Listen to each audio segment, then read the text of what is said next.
Hi, I'm Andrew Averley and welcome to today's tutorial. I had a request from Sasha in Australia to make this tutorial regarding Lightroom Classic, opening an image in Photoshop Classic, doing an edit and then saving back into Lightroom Classic. So first things first, we'll go into Lightroom. We have to have a look here at Lightroom in our preferences. We go and look at external editing. You'll see Adobe Photoshop CC is already in there. I use the TIFF format because it's lossless, Pro Photo RGB for its huge color spectrum, bit depth of 16 bits, resolution of 300. That's what I use standard for printing in most of my applications.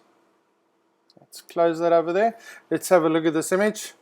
My wife laughed at me today when I took this image out and was ensuring that this tutorial can be done, and she said that's a really crappy image.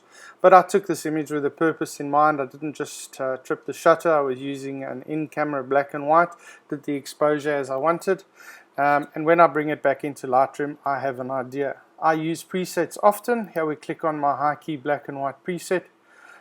There's a lot of silly folk out there who think presets are a joke and it's a lazy way of editing.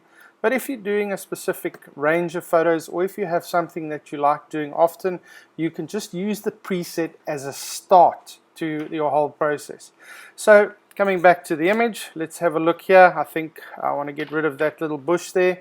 So I right click, oops, wrong finger, right click there, I go down to Edit in Photoshop CC. This only works if you right click on the photo. So I've already done that to save some time. We open the image in Photoshop. Here we have it. So I don't do much Photoshop work, but what I do use is the clone stamp tool here on the left hand side. A nice big enough circle brush. If you have a look there, it's got a nice soft edge.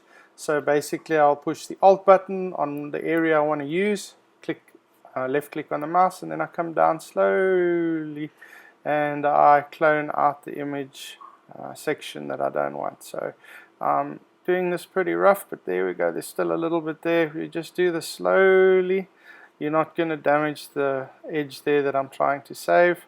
Maybe over there, just a little bit. So there we go. And I notice this little bush under the greater kudu. Just to say one thing, when I do my photography, I don't do much, as I said, to the photos other than some basic editing in DPP and Lightroom. When I've got a commission from a client, or if I have an image that I want to sell as a print, I will take it into Photoshop, do the editing and the changes I want, and then I like to refer to these as a fine art type image.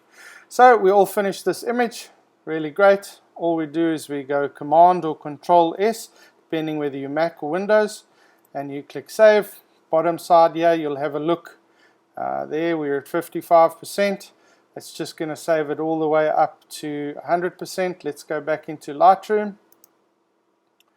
And here's the photo we used in Lightroom. And as we've gone from Lightroom to Photoshop and we set our preferences, Lightroom will already have created a duplicate photo, and there it is saved in Photoshop as a TIFF file. You can now go and you can use this Lightroom. We call it double processing.